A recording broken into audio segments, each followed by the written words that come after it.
With all our hearts, we pray and ask. God bless Anambra. God bless the shining light that we bear. We're the only ones to make her brighter. The only ones to make her na rivers, na delta. They have no contiguous link between them, which means there are now 3 Igbo parts. The weak delta, the weak Mbamiri, the weak center. Oh, yeah, so I know who not now going on. See, I make go or to the I got you Nigeria. Operation J Boss. Do also different and make go the whole 7 states are contiguous.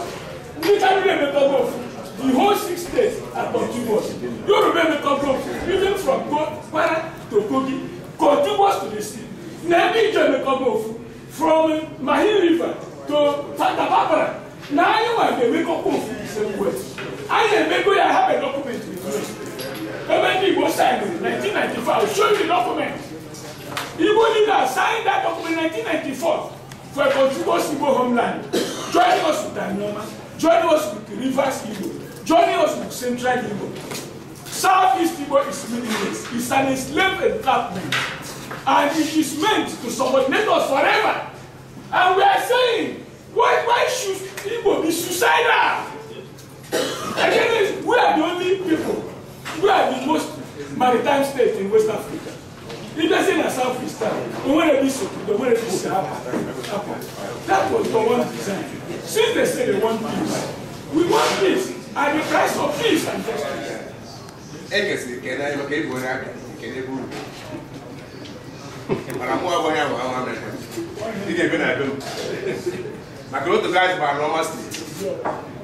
What the guys of Anioma State. Now, so the rivers, the Igbo rivers, and that's what they have. But they give you anyone. I want that one. I want to see then it gives the state also. Igbo gave me other than Igbo.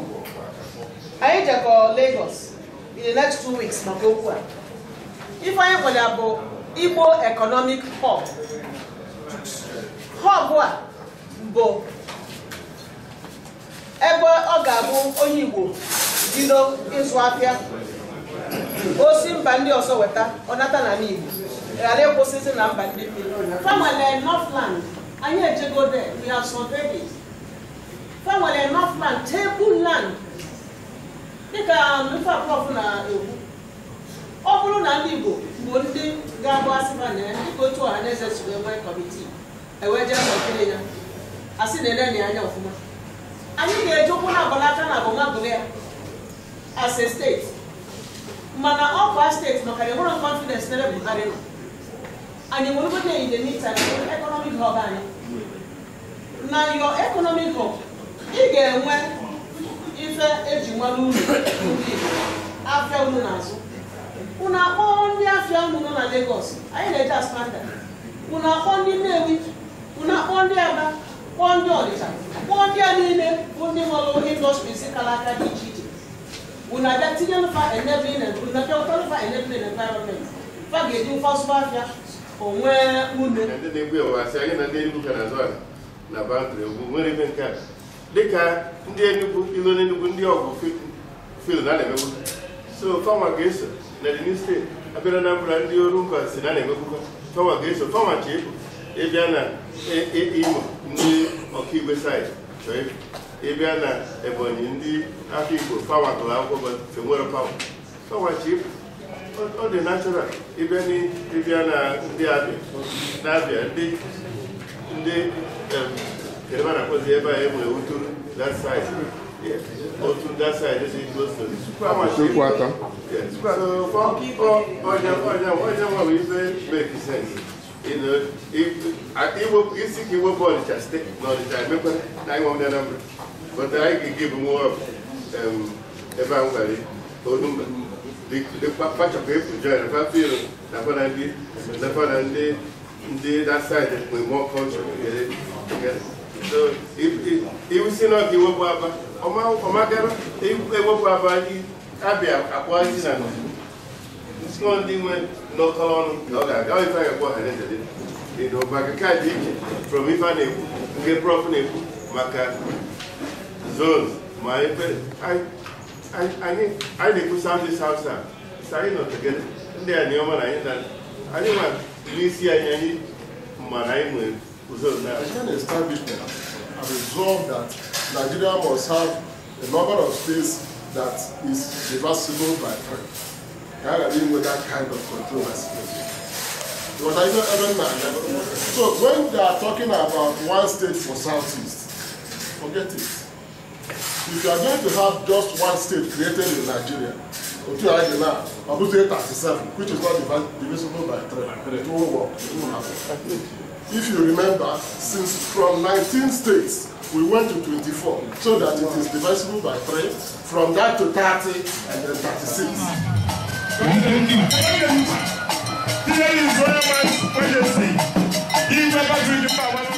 This is Chief Tagaman. Vicky and a boyfriend, isn't that deep, right? We know Jokuba Bifu. Because we are only even the chairs. Others should go to Canopy, please. Only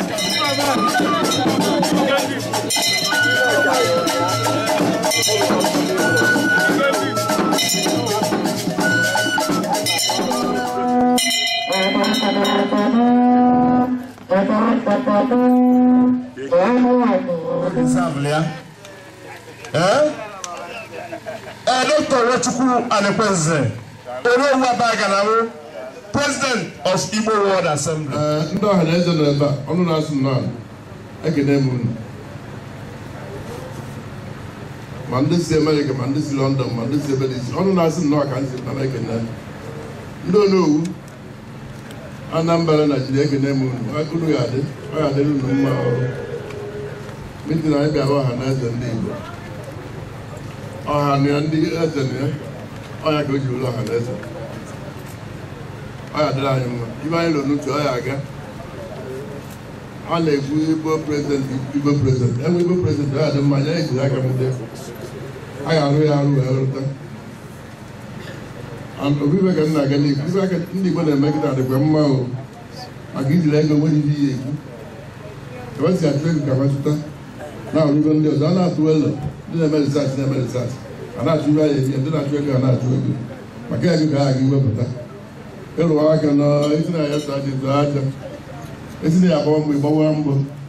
Ndị Igbo esi na-eme unu. Odo gwa banyere. Ọgbụgbọ esi nyere. Anyị na-apụ na ọbịa ọbụla ka anyị na. Odo gwa banyere. Odo.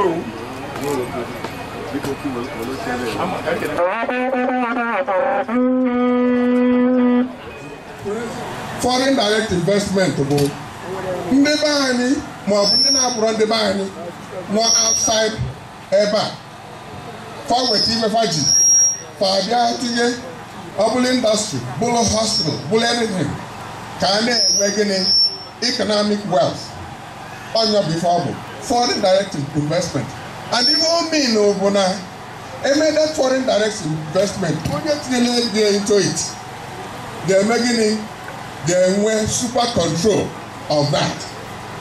Yeah, it is member my definitions maybe ndị ọzọ bụ out of the way. Ndị be anyị nọ na America ka nkụ. Ndị be anyị lijuru afọ na America ka nkụ.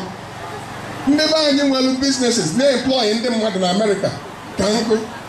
Kedu ka anyị ga-esi wee mee ka fanata nwee ike nye aka wee develop obodo anyị. Nna-asị obodo anyị aga m asụ back maka Igbo na-ekwu more of the regional environment. Nnewi Chamber of Commerce. Think about other places. All you get together, make sure that technological advancement will be powered by this hub. So now the Animba, so I'm akwadoring the aspect of what we are supposed to do. Even the proper environment. Environment may include political environment. Opening a good political environment okay, ndị gọvanọs anyị ga na-alụkọ ọrụ ọnụ ka e nwee ike create ndị achị ofesi na-abịa farland ya ka fadishon na family security ka fadishon na the ground the favorable for them to be able to establish. Without this, every Igbo man is now saying access to the sea. Access to the sea. Therefore, the message will be spreading is catching on. There can be no development of Igbo nation, no hope of any type, nothing of any type of prosperity. Export and then import. And God has given us that import and export ability through Port Harcourt, Iguacha, through Bonny, through Opobo. And it's our land. Therefore, we cannot shy away from it. Above all, there is no access to the sea through Uguta. There is no access to the sea through Onisha. There is no access to the sea through Azumini. We already have access to the sea. Well founded by our ancestors, developed by the ancestors, known by Nigeria. It's not a hidden agenda. When this should be presented to Buhari, when Nigeria modernizes Port Harcourt from Abonema Wharf through Post Authority to the other one, and then modernizes Opobo to Azumini, the river state will be prosperous. That prosperity will spill over to other states, another state. I am here representing Gregory University, Uturu, and I was sent here to finalize the MOU we have with Onowu Iwa. They came last season to the university and they coming to work with us as the coordinator of military and Renaissance studies. Our chief focus is the Igbo contributions in building modern America. So we have just discovered through researches, back-breaking work, that only 3-4 nations in the world built up the superpower that you now know as America. Ireland, Italy, Germany, and the Igbos. And these Igbos are little-lipped people, and handsome people like Dr. Jofo. They are still building America. If I don't speak Igbo, Tino Achebe said, if you speak Igbo, how do you arrest the interest of the Japanese? Because Igbo is a global nation. On the Igbo Juwanine Kita. And that's what we are studying at Gregory University. How do we extend the hierarchy and the role of Igbo in the world?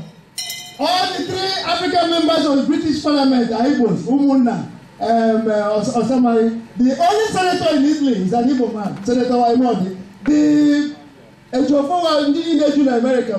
So if I see him, Gregory University, move here. And standing before you is my big brother from America. He's the one covering us today. And Malcolm Reed, standing up there, came all the way from Kentucky. How do we gain from Igbo ascendancy all over the world? Our cheating, our marginalization in Nigeria moved our people across the world.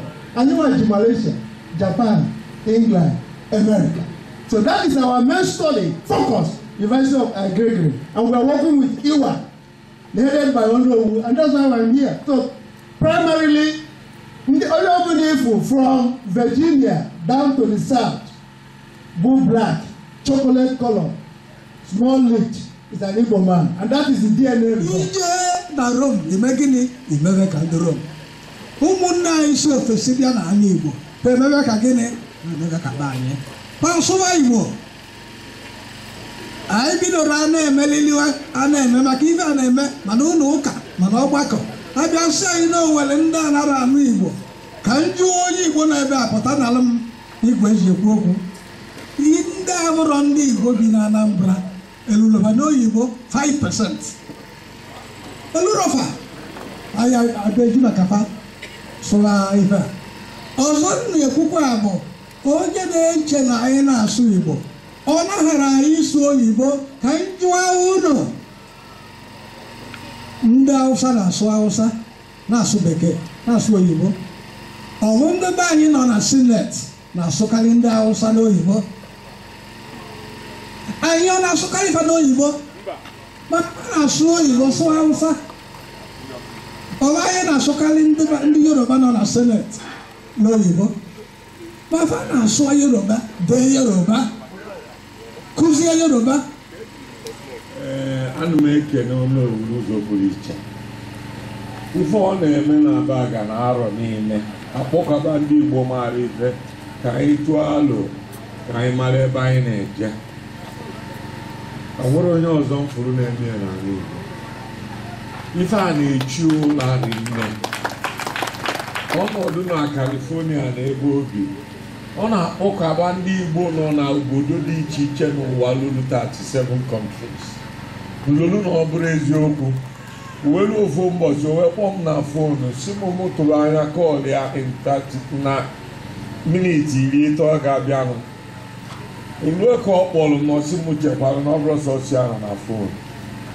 Ndị a si na Spain, ndị a si na Italy, ndị a si na Norway, ndị a si na Sweden. Etu a ka ọ kọnektigide kọnekti a 27 people bụ ndị Igbo mụ na fa na-ekwu okwu na fon ofu nje. Engineers abịago ebe afọ in collaboration with ndị anyị bụ water engineers wee ensure na the depth of the water be capable of sea transportation. That is na etu o si wee mi na ọ ga-ebu ụgbọ mmiri fe ebidogo dredging and fe ejego rinne na ya. Gọọmenti Abia steeti na-asọpọtụ Kufa, anyị bụ ọha na eze na-asọpọtụ Kufa. Fagafe ebido trial run ka ụgbọ mmiri bataba na ya fe enwetago permission from immigration, from customs and ndị security agencies.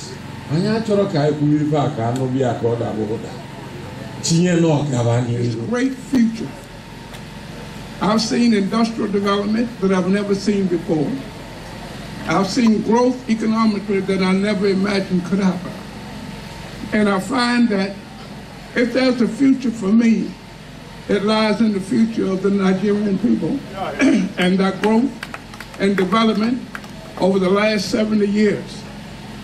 And it is my belief that this growth will make Nigeria a leading producer in economics and political leadership throughout Africa and throughout the globe.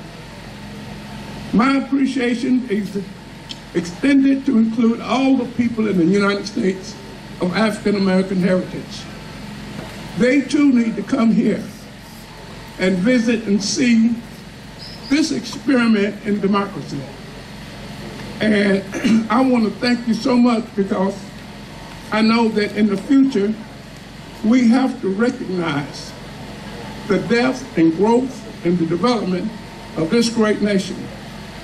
So please allow the people of Nigeria to speak to the people in the United States and to develop a strong bond between the two nations. It's important for the African Americans. This gathering ọ bụ nke ọnwa ife na-efu a ga-awa Igbo na ife a bụ ezigbo nkuzi ntọnala, and it's something that is beyond you. Share ya and akpa anya aka ọfụma wasapụkwu aka kpọbatakwu ndị mmadụ ọ ga-amịta mkpụrụ a na-emejele anya because na mụnwa nọrọ ebe a n'ụlọ obele n'agbanyeghị na mbịa late gosiri mụ na onwere agbadagba mistake ndị Igbo na-eme, and we should begin to think as one. And what if ọzọ na-abụrụ ụdị nkụzi anyị na ọ na-etiti ịrọ ike okehe ịma na-akpọlite okwu okwu kefe ma ekwuzi ebe ụdị mmadụ a kwụsịgoro okwu. Ọ bụ na ya nọkọ na lekchọ ọ bịanye na graduation n'Unizik Rotimi Amaechi na ya nyanwa ya Rotimi kwucha ọkwụla ọtọ oge oge anyị na ike okehe bụ mmadụ ndị Igbo ji eme ọnụ. A full submission the other very day. very emphatic n'obife onye kọwasị anya maka nke bụ onye Igbo na-amat na-ekiri de la crib si n'ebe a prọfesọ sọmụanyị jisiri elu fabụgo fara wide n'ebe a ọ dị ndị ka anyị ga na-interface with anyị wee na-amụta ife maka na ife na-ada na Naịjirịa bụ nye m nke m ọ bụrụ na ndị be anyị amụrụla anya were ụmụfa ndị maalụ ife wee na-eje ọgụ oke anya na-efunarị anyị onye abụọ ofe ife njọ ka anyị ndị be anyị ịhụra ka elekshọn lụrụ akawa arụ fụ na ndị anyị etinye n'ife bụ ndị bụ ọdịmma Igbo n'obi maka na echetara m oge m kwuchara okwu oge ndị ugwu sịrị ndị Igbo kwapụ jewalụ ndị telivishọn wee invite ya ma wee kwuo okwu kwuchie okwu ụwa niile nụrụ ndị SSS kpọrọ m na fon chibe m warning mana ihe oge m jide atọrọ m na mụ mana ife m kwuru bụ eziokwu onye na-azọ nke ya ara eje bịa ezi and na etu ọfụ anyị esi wee na-eme ya wee dị shọọ na oke ndị Igbo efuru n'obodo a ebe anyị nwere ndị ka onowu na ndị ọzọ na-agba mbọ fụ na oke anyị efuru anyị nwe azụghị ndị na-etoto ya na-azọnye ụkwụ na ebefa zonyere ọkpa maka ọdịmma ndị Igbo. Ọ bụrụ na anyị ejigbu mmadụ wee gbaa ibe dịka mgba mmadụ ogige mmadụ dịka Anịkwenze dị mma iji kpọọ mmadụ ogige maka mgbe ọbụla Anịkwenze na-achọ ife ọ ga-emelu ndị Igbo onye kwuru okwu kwuchiri okwu kịta kwụ maka Igbo village alụ na Virginia ọ nwere ọtụtụ n'ime anyị ebe a ma nghọta ife na-emenụ na ndị Amerịka courtesy of Anịkwenze identify ndị Igbo anyị as the fourth owners of the United States ndị so wee lụọ America ebere ka wee bụrụ ife ọ bụ today ọnya ka eji wee nye anyị data Igbo village na Virginia wee sị anyị lụọ ya ka o nwee ebe ndị Igbo na-agbodo ọkpa alize ọ bụ na ndị ọcha chọọ ka amala ibe ọbụla gbasara ndị Igbo nwee ebe ọ ya ebidogodi bifo ma agwa ebebazi ana Igbo ịbịa mụtazi ndị ọzọ Anịkwenze bụ onye kabara arụ mee na that place kwudo and every last weekend in July of every year ndị Igbo na-agbakọ na that Virginia ana m agwa onye ọbụla bụ onye Igbo nwe ogologo ọkpa at least obugodo once in your lifetime otu a na-eje pilgrimage ịkaba arụ ka ilu ebe a o nwere ebe ya amụta ya ebe kụziri ndị mmadụ. Anịkwenze echighị onowu echighị ya a lot of things n'ala Igbo chie ya ma aka ndị Igbo chie ya ife ndị Igbo different towns n'ala Igbo na-echi ya echichi ife eji echi ya bụ echichi bụ ka ibe ọ na-eme ekwe na-akpọ onye ka o si eme. The Igbos in the whole diaspora, and we work with Ohanaeze here at home.